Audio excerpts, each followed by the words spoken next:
السلام علیکم عزیز طلباء و طالبات، آج ہم غزل نمبر 1 کے مشقی سوالات کریں گے۔ سوال نمبر 1 ہے، دیے گئے اشعار کو پڑھ کر تو سوالات کے جوابات دیں۔ سوال نمبر 1 ہے، شاعر نے فقیرانہ آئے سے کیا مراد لیا ہے؟ شاعر نے فقیرانہ آئے سے مراد لیا ہے کہ وہ اس دنیا میں فقیروں اور درویشوں کی طرح آئے ہیں۔ انہوں نے محبت کی آواز لگائی ہے، مل جائے تو محبوب کا کرم ہے، ورنہ گلہ اور شکایت نہیں۔ سوال نمبر 1 کا ہی سوال نمبر 2 ہے کہ میر نے کس عہد کو وفا کرنے کا ذکر کیا تھا؟ میر نے اپنے محبوب سے وعدہ کیا تھا کہ وہ اس کے بغیر زندہ نہیں رہ سکتا، تو وہ اس وعدے کو پورا کرنے کا ذکر کر رہے ہیں کہ میں تمہارے بغیر زندہ نہیں رہ سکتا، اس لیے اس وعدے کو وفا کر رہا ہوں۔ سوال نمبر 2 ہے، اپنے درجے کے مطابق موزوں الفاظ و تراکیب کا استعمال کرتے ہوئے میر تقی میر کے عہد کے معاشی اور معاشرتی حالات پر گفتگو کریں۔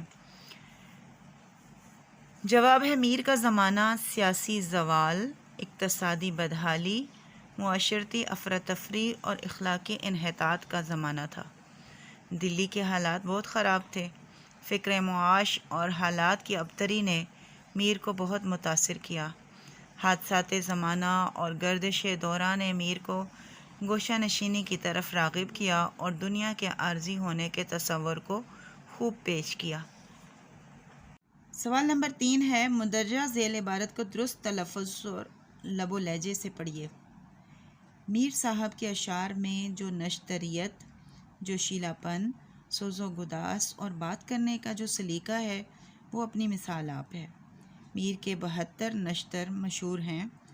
فلسفے اور تصوف کا اثر ان کے یہاں کم ہے، مگر عشق حقیقی و مجازی کے اثرات سے ان کا سارا کلام پر ہے۔ ان کے کلام میں ایسا ترنم اور ایسی اثر آفرینی ہے جو بعض وقت طلسم اور سحر کے درجے تک پہنچ جاتی ہے۔ زبان شستہ و رفتہ، کلام صاف، مضمون دل پسند، طرز ادا بے ساختہ اور ہلکے ہلکے نشتروں سے بھرپور ہے۔ یہ میر کے کلام کی خصوصیت ہے۔ ان کے کلام میں جو حزن و ملال اور ایک یاس انگیز کیفیت ہے، اس پر اہل نظر سر دھنتے ہیں۔ سوال نمبر 4 اسی پیراگراف سے متعلق ہے۔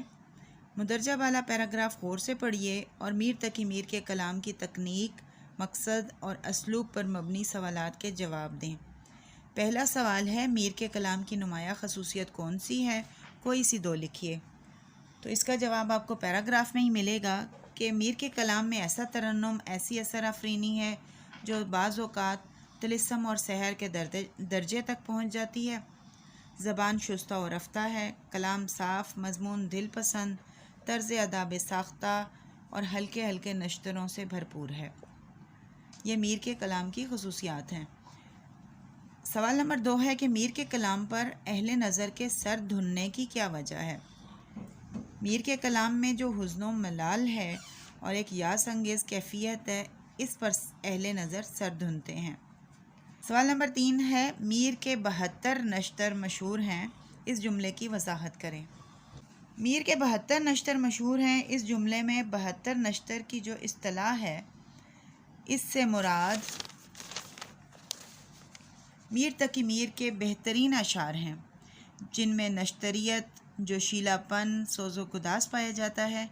مولانا حسرت موہانی نے میر کے بہترین 72 اشعار کا انتخاب کیا تھا اور یہ انتخاب اپنے رسالے اردو معلیٰ میں میر کے 72 نشتر کے عنوان سے شائع کیا تھا۔ سوال نمبر 5 ہے، میر کے مندرجہ ذیل شعر پر نظر ثانی یا پروف ریڈنگ کرتے ہوئے املا کی درستی کریں اور شعر دوبارہ لکھیے۔